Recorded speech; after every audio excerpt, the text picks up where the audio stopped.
Thank you, Becky. Is she coming? Junior high, senior high, this is your opportunity to go.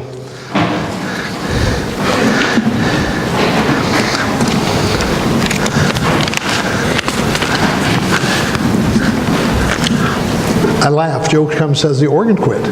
I know where to check. So your dad would have had to go through that.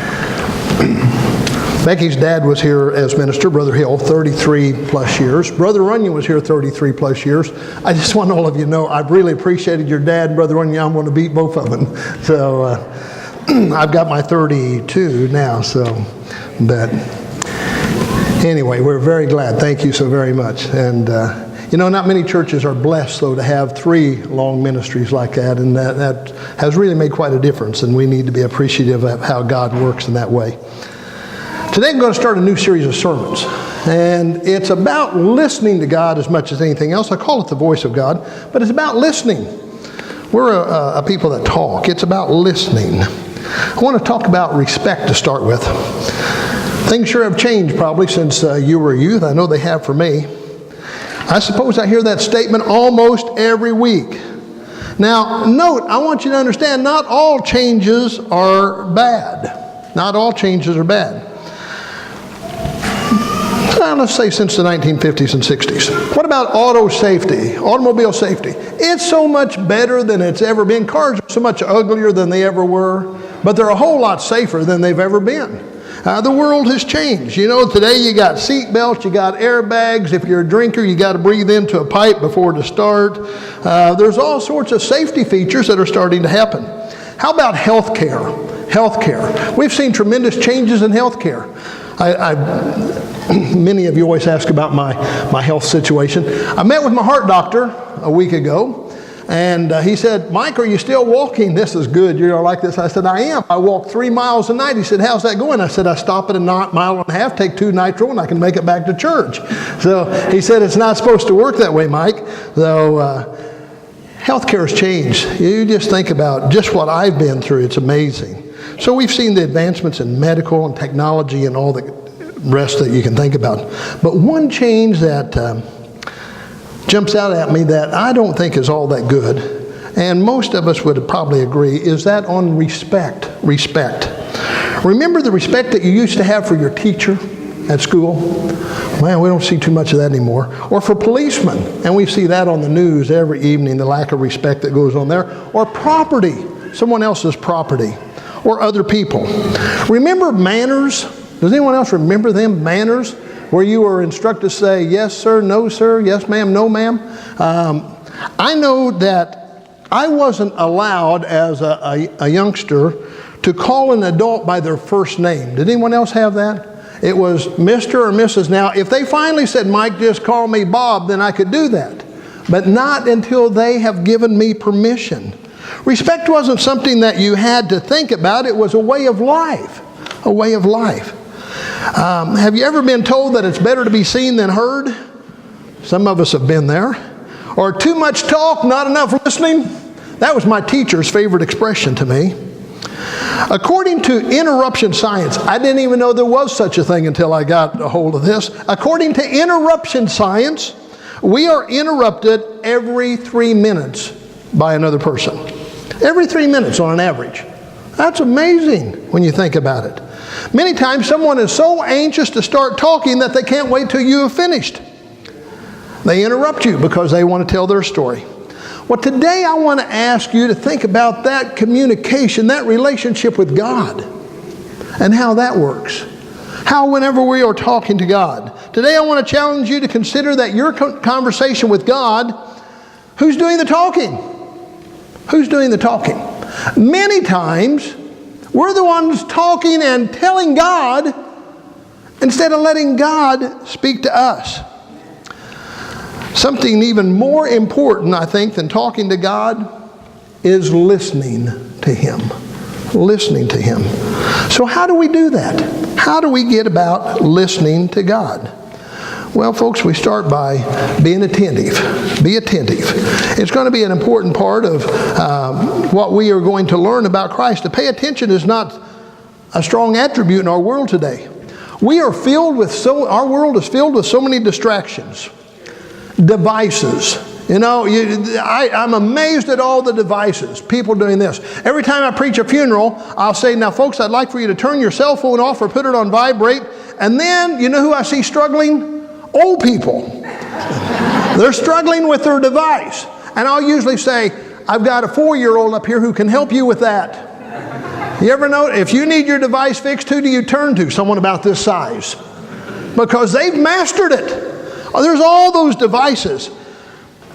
Lowenstein published the other day that she has a smartphone. How's that working for you, Lowenstein?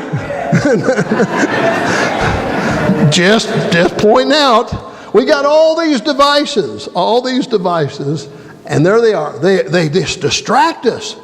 There's always then there's the internet. If you read it on the internet, believe it, right? Well, I would suggest probably not. Then there's the distraction of noise.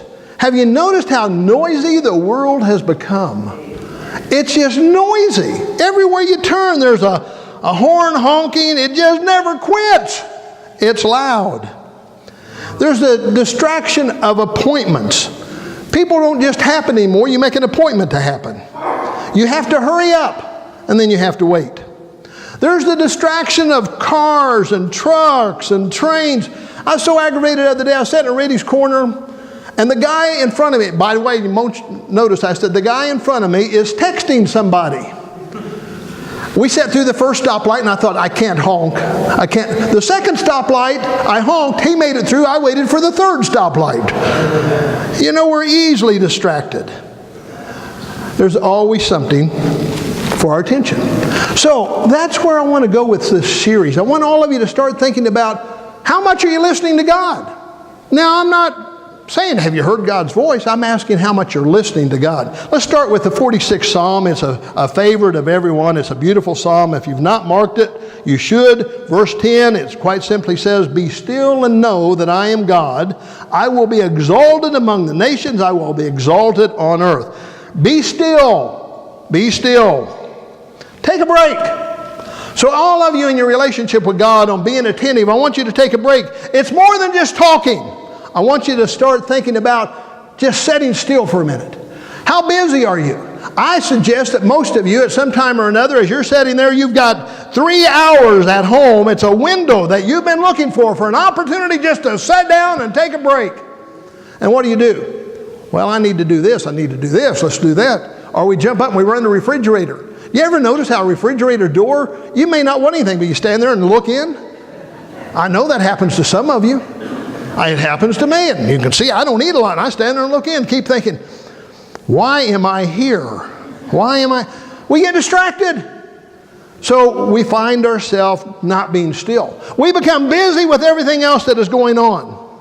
So I want to ask you throughout this series, the next few weeks, to consider just taking a break, to be still. Take a moment and see if maybe God has something to communicate to you, to let God show you, to speak to you in your heart and in your mind. In Ecclesiastes chapter 3, verse 7, that's where it's a time for, and one of them is a time to be silent. A time to be silent.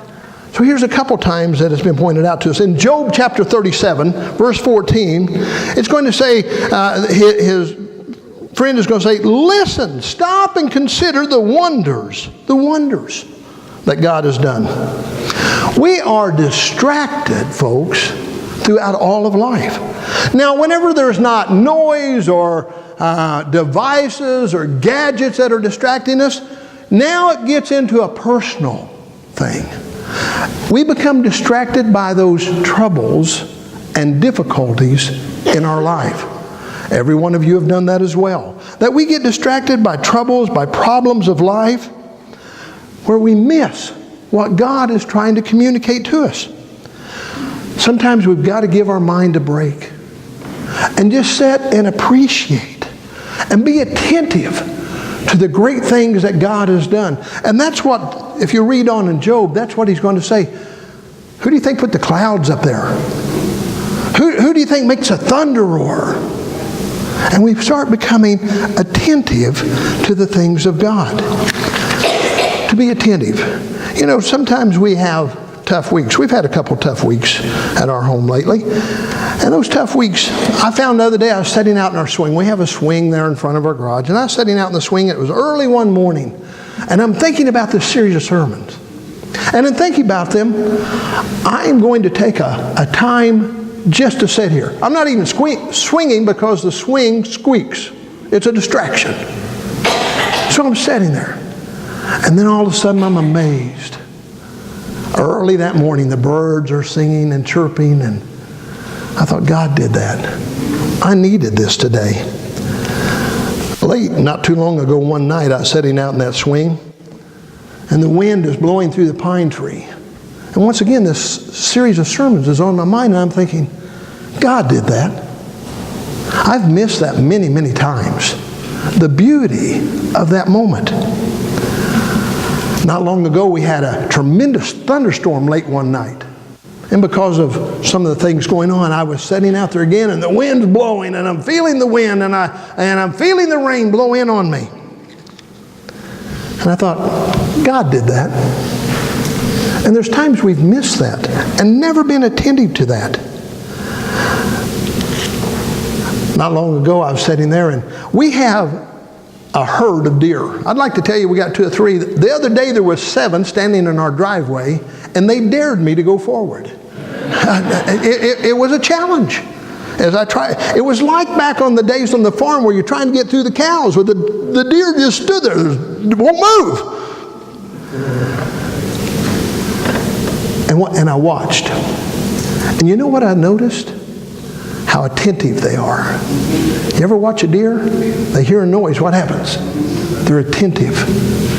And I thought, oh, we are so unattentive to God that we're really not listening to what God has for us. So throughout this series, the first thing that I'm going to ask you to do is just be still. Take a few moments to appreciate our awesome God. Don't be telling him what you want, or what you need, or what you perceive, or what you think he needs to do next, or what nation he needs to wipe out. Don't be telling them. Just be attentive. The next thing I'm going to ask you to do is to be patient. We live in a world of instant gratification. We want it yesterday. We don't even want it now. We want it yesterday. We don't want to wait, and we don't want to be kept waiting. Most of you will associate that with your doctor. Don't you love going to your doctor? And you're sitting there thinking, I come in before that person and they're going in ahead of me. Well, what you don't know is their appointment was at 10, yours was at 1, and they didn't come till 1. So they're going on in. Yeah, sometimes we get to thinking, the world is passing me by. I'm not happy with this. So when we ask God, or more likely when we're telling God for things, it's no different. We need to sit back and be patient. Okay, now you're wanting to, I'm asking you to be attentive. Now I want you to be patient. And the scripture is going to tell us that as well. Psalms 37 verse 7 says, be still, be patient before the Lord, and wait patiently for him. So next time you're setting out in your swing or you're setting out in your yard and you're thinking, I don't want to hear anything. What's Mike talking about? Nothing's happening for me. Be patient. Let it happen. Let it happen. Don't look around and consider what you think everyone else is doing or what everyone else has or what someone else has seen. I want you to take a moment and be patient. Let God come to you. Now, we always talk about going to God. You go to God in prayer.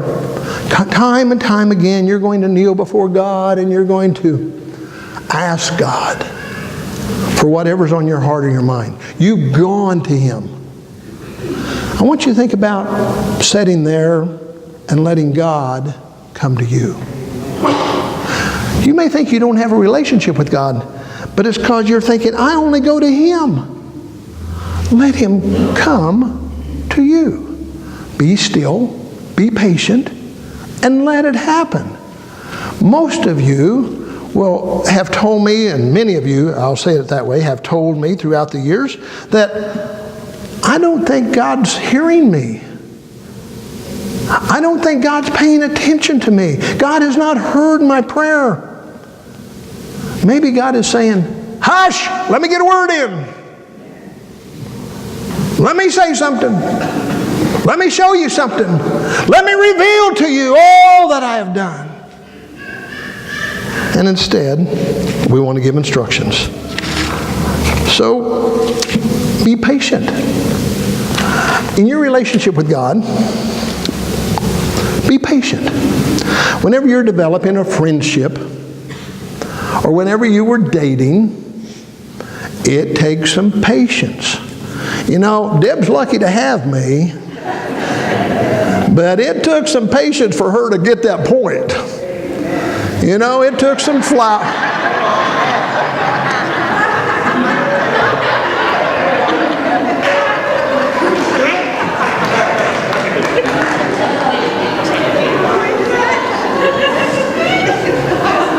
Loistine, there's an appropriate time for amens and there's an inappropriate time.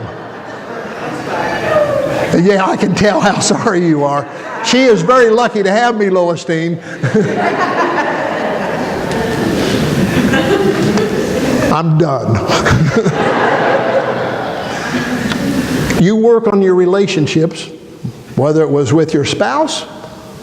If you are in school, you work on relationships with friends or teachers. They don't just happen. They don't just happen. If you are in a class that is important to you, you try to get to know the teacher. Folks, if God is important to us, we need to be patient and work on that relationship. So it's very important that we do that. In Psalms 40 and verse 1, it says, wait patiently. Wait patiently. I waited patiently for the Lord. He turned to me and heard my cry. He lifted me up out of the slimy pit, out of the mud and mire. Out of the mud and mire, He set my feet on a rock and gave me a firm place to stand. He put a new song in my mouth, a hymn of praise to our God. Many will see and fear the Lord and put their trust in Him. Wait patiently. He has something wonderful for you. He's going to give you a new song in your heart. He sees your needs. He hears your prayers. But we're not waiting for His answer. We're sitting back and saying, where are you? Why haven't you responded? Do you not work with me like you worked with the ones in the Old Testament? Thank you. See, it's really on me because I can't wait. I have to have it now. So let's go to the conclusion. Neglect. Neglect. When life is too loud and your schedule is too busy, the result is neglect of God. When your life is too loud and your schedule is too busy, the result is you neglect God. You're not working on that relationship. You're not working to make it happen. You're not taking time to listen to see what He's got to say to you. Have you heard God's voice? And most of you are going to say, no, I don't think I've ever heard His voice. And I'm going to ask you, are you listening? Because you may not hear His voice in your ear. You may hear His voice in your heart. Do you ever plan to do something and God just speaks to your heart and all of a sudden you're not going to do that thing? I know that's happened to some of us. I'm just not going to do that. God has just put a burden upon my heart that that's not right. Ever have God speak to your sight?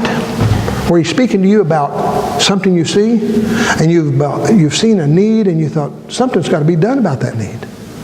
And we become very concerned about that, very wrapped up with that. So we find ourselves in that position.